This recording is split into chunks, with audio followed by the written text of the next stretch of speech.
Hello, everybody, and welcome to another episode of Crunch Time Movie Reviews. Today I'm going to be discussing the 2009 Pixar animated movie Up. I will be giving a short synopsis of the film, followed by analysis on the story, characters, animation, and music. Now let's get right into it with a plot summary. Carl Fredricksen is a 78-year-old balloon salesman who's about to fulfill his lifelong dream. He's setting off to see the South American wilderness and Paradise Falls, a destination him and his late wife, Ellie, have talked about since they were kids. His method of travel is unorthodox it's his house with 1,000 balloons tied to the top to make it float. However, his plans seem to be ruined when soon after takeoff, he discovers Russell, a boy he just met, is an accidental passenger aboard. Now Carl and Russell must navigate the South American wilderness with a flying house. They will meet companions along the way, but even more enemies.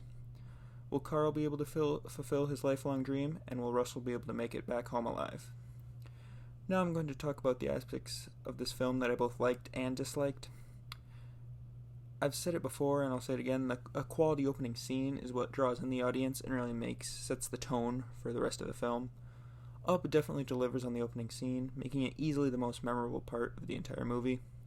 It doesn't start with a thrilling action sequence or suspenseful secret mission.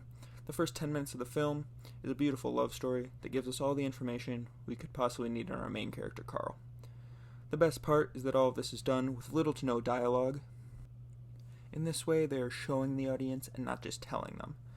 It's a thing I've brought up in previous episodes, and I believe it's done very well in this opening scene of Up. We go through the joy, love, and sadness of life right along with Carl, and he doesn't even speak a word. This helps us to connect with the characters more, and is definitely my favorite part of this film. The conclusion of the movie was another part I really enjoyed. I won't get into too much detail as to not spoil the ending, but it was really heartwarming, and it felt like a perfect end to our characters' stories and really nice bow on the top. It answered any remaining questions and left the audience feeling good. Now I'm going to get into a few of the things I didn't enjoy as much in Up. The only problem that can come from such a great opening and conclusion to a movie is that the middle third of the movie is a little more lackluster in comparison. While overall the movie is still engaging, the middle third kind of loses my interest a little bit. The pacing is still good, and all of the action sequences happen during this part, but that isn't when this movie is at its best. The emotional moments and character interaction is what I wanted more of in the middle of this film. Some of my complaints are a little petty due to the fact that Up is intended for children and families. For instance, some of the jokes and comedic moments weren't really needed for me and kind of slowed down the pace of the story, but I can see how they would be better for a younger audience. Now I'm done with the story here. I'm going to take a little look at the characters. Carl Fredricksen is our main character, and as I said before, he's a 78-year-old man who sells balloons at the zoo. As we see in the opening, he led a happy life with his wife Ellie until she has died, leaving Carl as he's feeling down in the dumps and kind of is a husk of his former self. Now he just wants to be left alone in his house. To others around him, Carl just seems like a crabby old man, but we know he's simply trying to carry on without his wife beside him. Once Mr. Fredricksen figures out that a young boy who he's just met, Russell, is aboard his flying balloon house, he becomes very mad with him and wants Russell gone immediately. Carl is very short and annoyed with Russell once they are stuck together, but he slowly starts to warm up to Russell as the movie progresses. I believe Mr. Fredricksen is a very strong protagonist that elevates the other characters and the overall story. His story with Ellie and wanting to fulfill their dream is very moving, and his growing relationship with Russell is a feel-good story that anyone can get behind. I believe that their relationships and motives with Carl is really what drives this movie forward. Russell is a young boy who wants to help Mr. Fredricksen to get his final Wilderness Explorer badge, which is basically like Boy Scouts. He has a very outgoing personality and caring attitude. When they get to South America, Russell becomes obsessed with keeping both Kevin, the rare bird they have found, and a dog, Doug. Russell is mostly being an annoying nuisance for a good portion of this movie, but I think that's good to show how a little kid would actually act in this type of scenario. However, Russell becomes a much more likable character as his relationship with Mr. Fredricksen grows, until by the end of the movie, Mr. Fredricksen becomes more of a father figure, and Russell is kind of like his son or grandson. While Russell is quite annoying, that works with the story to make a strong character that plays off Mr. Fredricksen well. Our main antagonist or villain of the story is Charles Muntz. Charles is the childhood hero of both Carl and his wife Ellie. He went to South America to search for a rare bird species, which is the bird that Russell calls Kevin.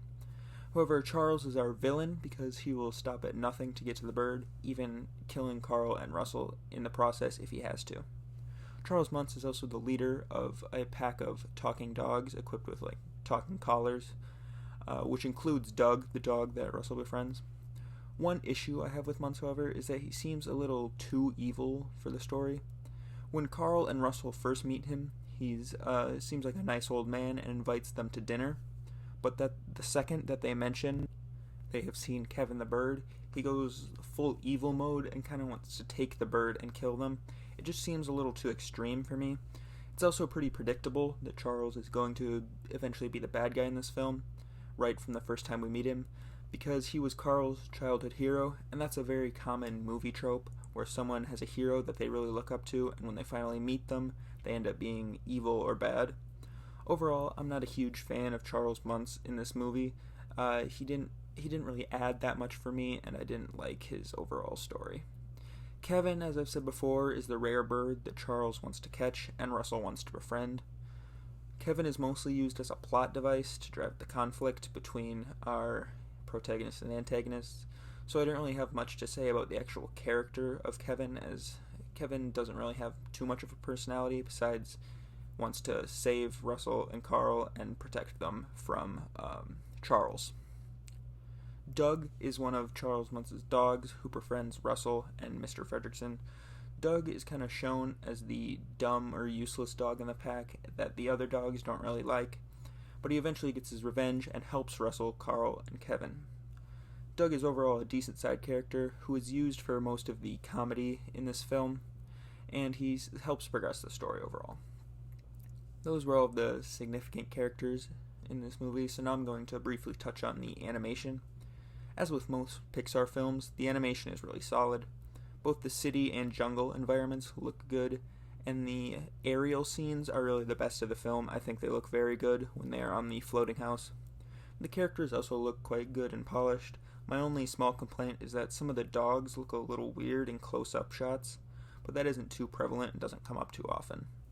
Overall, the animation holds up today, and the art style adds to the overall narrative. Finally, I'm going to touch on the music of this film. The score for Up was composed by Michael Giacchino, who has worked on a couple of other Pixar films like The Incredibles. The music helps add to the feeling of many of the scenes, and overall, I think it's very good. Carl and Ellie's theme in particular is very powerful and moving, and it shows up whenever Carl is thinking about Ellie during the story. The piece really drives home the feeling of his loss and love for her. Overall, the score adds a lot of depth to this film, and I really enjoyed it. In conclusion, Pixar Studios' 2009 Up is a heartfelt love story adventure with a perfect beginning and end. Although the conflict and villain don't really impress me, the character development and heartwarming story more than make up for it. That's why I'm giving Up a solid 7.5 out of 10. Thank you for tuning in to this episode of Crunch Time Movie Reviews, and be sure to leave any comments or suggestions below. See you next time.